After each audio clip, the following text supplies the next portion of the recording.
Satna star news में आपका स्वागत है। आज से हम शुरू कर रहे हैं सतना जिले की 7 विधानसभा क्षेत्रों की जो एक सियासी तस्वीर है उस पर हम एक चर्चा करेंगे और शुरुआत कर रहे हैं जिला मुख्यालय सतना से। 2018 में सिद्धार्थ कुशवाहा ने शंकर लाल तिवारी भारतीय जनता पार्टी के प्रत्याशी थे और 3 बार के विधायक थे, उनको हराकर जो है वो विधायक बने थे।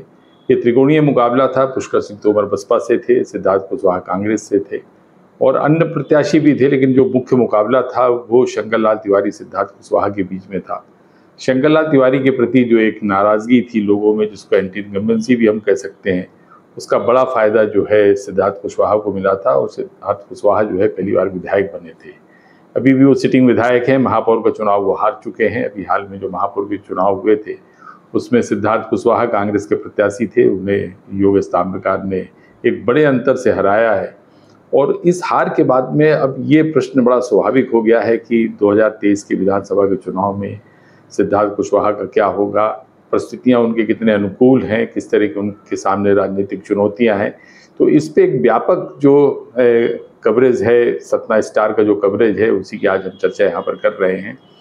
सिद्धार्थ कुशवाहा का जो अपना एक जातीय वोट बैंक है वो 12 से 13 हज़ार के बीच में है और अगर पार्टी के वोट बैंक को भी इसमें शामिल कर लिया जाए तो 17-18 हज़ार पार्टी का वोट बैंक है और 30-32 हज़ार के आसपास जो है सिद्धार्थ कुशवाहा का जो एक वोट बैंक बना हुआ है। उसके चलते क्या वो 2023 का चुनाव आसानी से निकाल पाएंगे, ये एक महत्वपूर्ण सवाल है। हालांकि अभी भारतीय जनता पार्टी और बसपा के प्रत्याशियों के नाम तय नहीं हैं, लेकिन माना ये जा रहा है कि इस बार शंकर लाल तिवारी को शायद पार्टी जो है टिकट न दे, वो नाराज हो चुके हैं। तो प्रश्न ये उठता है कि फिर सिद्धार्थ बनाम कौन होगा। 2-3 नाम हैं जो संभावित चेहरे हैं, उसमें एक लक्ष्मी यादव हैं, पिछड़ा वर्ग आयोग के सदस्य रहे हैं, शिवा चतुर्वेदी हैं, ये युवा नेता है। और चूँकि ये सीट सतना की जो सीट थी वो ब्राह्मणों की सीट मानी जाती रही। यहाँ लंबे समय से जो है ब्राह्मणों को भारतीय जनता पार्टी टिकट देती आई है। पृथ्वीनाथ पाठक को 2 बार टिकट मिली थी, वो चुनाव जीते भी थे, उन्होंने सईद अहमद को चुनाव हराया था। उसके बाद में शंकर लाल तिवारी 2003 से लगातार जीतते आ रहे थे। 2013 तक वो जो थे अविजित रहे हैं, लगातार उन्होंने जीत दर्ज की थी। लेकिन 2018 में जो है उनको सिद्धार्थ कुशवाहा के हाथों पराजित होना पड़ा था।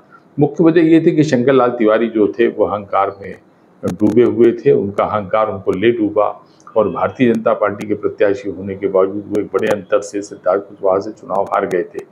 लेकिन जो दोष शंकर लाल तिवारी में था वही दुर्गुण और वही दोष जो है लोगों ने सिद्धार्थ कुशवाहा में भी देखा है और इसके चलते अब एक जो नाराज़गी सिद्धार्थ कुशवाहा को लेकर है, तो ऐसा लगता है कि इसका बड़ा फायदा जो है भारतीय जनता पार्टी को मिल सकता है। लेकिन प्रश्न ये उठता है कि भारतीय जनता पार्टी की टिकट किसको मिलती है।